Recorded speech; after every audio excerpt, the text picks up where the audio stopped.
اعوذ باللہ السمیع العلیم من الشیطان الرجیم بسم اللہ الرحمن الرحیم وبہ نستعین انہ خیر ناصر ومعین وصلی اللہ علی سیدنا محمد وآلہ الطیبین الطاہرین۔ عزیزان محترم، سب سے پہلے ہم خداوند متعال کا شکر ادا کرتے ہیں کہ جس نے ہمیں توفیق دی اور ہمارے زبان کو لیاقت بخشی کہ ہم اس کے دربار میں اہل بیت علیہم السلام کے انداز میں گفتگو کریں اور اس سے اپنے دل کی باتیں کہیں۔ اسی کے ساتھ آئیے ساتھ مل کر مناجات شعبانیہ کا 5واں حصہ پڑھتے ہیں اور اس کے مفاہیم اور ترجمے میں غور و فکر سے کام لیتے ہیں۔ اعوذ باللہ من الشیطان الرجیم، بسم اللہ الرحمن الرحیم۔ الہی کیف انقلب من عندک بالخیبة محروما وقد كان حسن ظنی بجودک ان تقبلنی بالنجاة مرحوما۔ الہی وقد افنیت عمری فی شرة السہو عنک وأبليت شبابي في سكرة التباعد منك۔ إلهي فلم أستيقظ أيام اغتراري بك وركوني إلى سبيل سخطك۔ إلهي وأنا عبدك وابن عبدك قائم بين يديك متوسل بكرمك إليك۔ إلهي أنا عبد أتنصل إليك مما كنت أواجهك به من قلة استحيائي من نظرك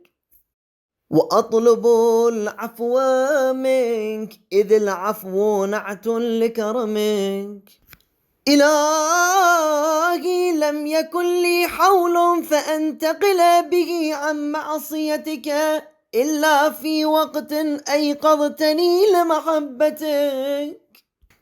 وكما أردت أن أكون كنت فشكرتك بإدخالي في كرمك ولتطهير قلبي من أوساخ الغفلة عنك۔ إلهي انظر إلي نظر من ناديته فأجابك واستعملته بمعونتك فأطاعك، يا قريبا لا يبعد عن المغتر به ويا جوادا لا يبخل عمن رجا ثوابه۔ إلهي هب لي قلبا يدنيه منك شوقه ولسانا يرفع إليك صدقه ونظرا يقربه منك حقه۔ إلهي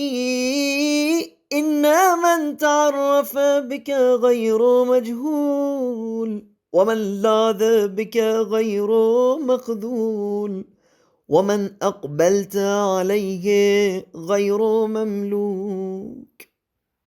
اعوذ باللہ من الشیطان الرجیم، بسم اللہ الرحمن الرحیم۔ میرے اللہ، کس طرح تیری درگاہ سے نا امید اور محروم ہو کر پلٹ جاؤں، جبکہ میرا حسن ظن اور گمان تو یہ تھا کہ میں تیرے در سے نجات یافتہ اور بخشیدہ پلٹوں گا۔ اور اے میرے معبود، تجھ سے غفلت کے باعث حاصل ہوئی مدہوشی اور کیف میں نے اپنی عمر گزار دی اور اپنی جوانی کو بھی تجھ سے دوری کے نشے میں تباہ کر دیا۔ عزیزان محترم، مناجات کی یہ جملے ہر شخص کے لیے اتنے واضح ہیں کہ ان کی تشریح کی کوئی ضرورت نہیں، بلکہ جب بندہ اپنے اعتراف اور اقرار اور ندامت کی زبان اپنے رب کے سامنے کھولتا ہے تو پھر بات بہت واضح ہوتی ہے اور ہر انسان اپنے حالات سے بخوبی واقف ہوتا ہے۔ اس کے بعد دعا کے جملے یہ ہیں کہ میرے اللہ، جب میں تیرے سامنے غرور اور گستاخی میں مبتلا تھا تب مجھے ہوش نہیں آیا کہ میں کس کے دربار میں جرت دکھا رہا ہوں، اور نہ ہی اس وقت ہوش آیا کہ جب میں تیری ناراضگی کے راستے پر چل رہا تھا۔ مناجات کے اگلے حصے میں اقرار اور اعتراف کی منزلوں میں ڈوبا ہوا بندہ ایک عاجز عبد کی طرح اپنے رب سے مخاطب ہو کر فرماتا ہے: الہی، میں تیرا بندہ اور تیرے بندے کا فرزند ہوں، تیرے سامنے کھڑا ہوا ہوں۔ یعنی میں نے تیری اس دی ہوئی فرصت کے متعلق بے توجہی نہیں کی ہے اور نہ ہی فرار کا راستہ اپنایا ہے، اور اسی کے ساتھ میں تیرے لطف و کرم کو تیری بارگاہ میں وسیلہ بنا کر پیش کر رہا ہوں۔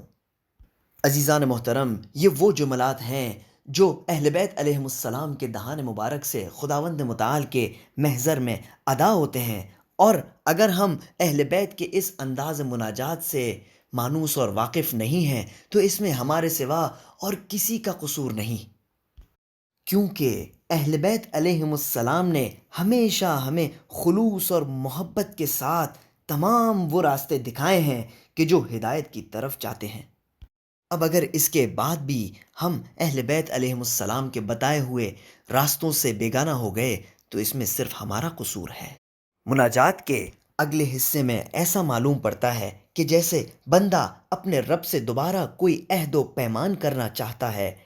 لیکن اسے اپنے ارادے کمزور نظر آتے ہیں، تو پھر وہ اور بھی قریب ہو کر اپنے رب کی خدمت میں عرض کرتا ہے کہ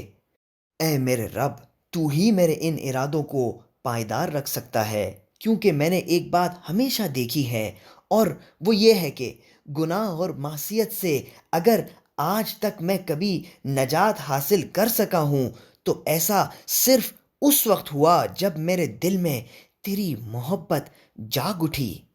تو میں نے تیری محبت میں اپنے آپ کو اس بات سے روک لیا کہ تجھے ناراض کروں۔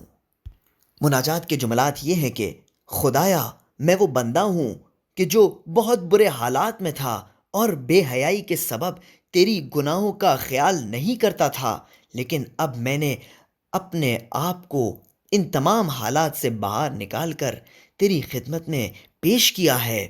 اور تجھ سے معافی کا طلبگار ہوں، کیونکہ معاف کر دینا تیرے ہی لطف و کرم کا خاصہ ہے۔ میرے معبود، میرے پاس کبھی کوئی ایسی طاقت نہیں تھی کہ جس کے ذریعے تیری معصیت سے باہر نکل آتا، مگر اس وقت کہ جب تو نے خود ہی مجھے اپنی محبت سے بیدار کیا، اور پھر جیسا تو نے چاہا تو میں ویسا ہی ہو گیا۔ پھر ایسے وقت میں نے تیرا شکر بجا لایا اس بات پر کہ تو نے اپنے محبت سے مجھے اپنے کرم اور مہربانی میں داخل کر دیا، اور میرے قلب کو تیرے دوری کے سبب پیدا ہونے والی غفلتوں سے بیدار کر دیا، اور میری روح کو پاکیزہ کر دیا۔ دعا کے اس حصے میں گویا گنہگار بندہ احساس کرتا ہے کہ اس کا نامہ اعمال بہت سیاہ ہے، تو اسی لیے وہ اپنے رب سے درخواست کرتا ہے کہ اے رب، تو مجھے اس نظر سے نہ دیکھ کہ جس نظر سے تو اس شخص کو دیکھتا ہے کہ جس کے نامہ اعمال سیاہ ہیں، بلکہ ایک ایسی نظر سے دیکھ کہ جس سے مجھ ناتوان بندے میں وہ اعتماد اور ہمت پیدا ہو کہ جس کی وجہ سے میں عبودیت کے راستے میں ثابت قدمی سے آگے بڑھ سکوں اور اپنے عہد پر وفادار رہوں۔ دعا کے جملات یہ ہیں کہ خدایا، میری جانب وہ نظر کر جو تو اس شخص پر کرتا ہے کہ جسے تو جب بھی پکارتا ہے تو وہ تجھے جواب دیتا ہے، اور جب تو اس پر کوئی ذمہ داری ڈالتا ہے تو وہ تیری اطاعت کرتا ہے۔ اے وہ قریب جو کسی فریب کھائے ہوئے بندے سے دوری اختیار نہیں کرتا، اور اے وہ سخی جو تجھ سے ثواب کے امیدوار پر کسی قسم کا بخل نہیں کرتا۔ اور اس کے بعد معصوم بہترین دعاؤں کے گوہر خداوند متعال کے بارگاہ میں پیش کرتے ہوئے فرماتے ہیں: پروردگار، مجھے وہ قلب عطا کر جس میں تجھ سے ملاقات کا شوق ہو، اور ایسی زبان عطا کر جو تیرے حضور سچی رہے، اور وہ نگاہ عطا کر کہ جس کا حق پر ہونا اسے تیرے نزدیک کر دے۔ اے میرے معبود، جو تیرے نزدیک معروف ہو تو وہ گمنام نہیں رہتا، اور جو تیری پناہ میں آ جائے تو وہ ذلیل نہیں ہوتا، اور جس کی جانب تو متوجہ ہو جائے تو وہ پھر کسی کا غلام نہیں ہوتا۔ اسی کے ساتھ مناجات شعبانیہ کا 5واں حصہ بھی ختم ہوا۔ آئیے خداوند متعال کے دربار میں اہل بیت علیہم السلام کا واسطہ دے کر اس سے سوال کرتے ہیں کہ اے میرے مالک، مجھے توفیق دے کہ میں حقیقی معنی میں اہل بیت علیہم السلام کے راستے پر چلوں۔ ایسا نہ ہو کہ میں اپنے خیال میں تو اہل بیت علیہم السلام کے راستے پر چل رہا ہوں، لیکن در حقیقت جب قیامت کے دن مجھے میرے نامہ اعمال دیے جائیں تو میرا سر شرمندگی سے جھک جائے۔ وصلی اللہ علی سیدنا محمد وآلہ الطیبین الطاہرین، والسلام علیکم ورحمۃ اللہ وبرکاتہ۔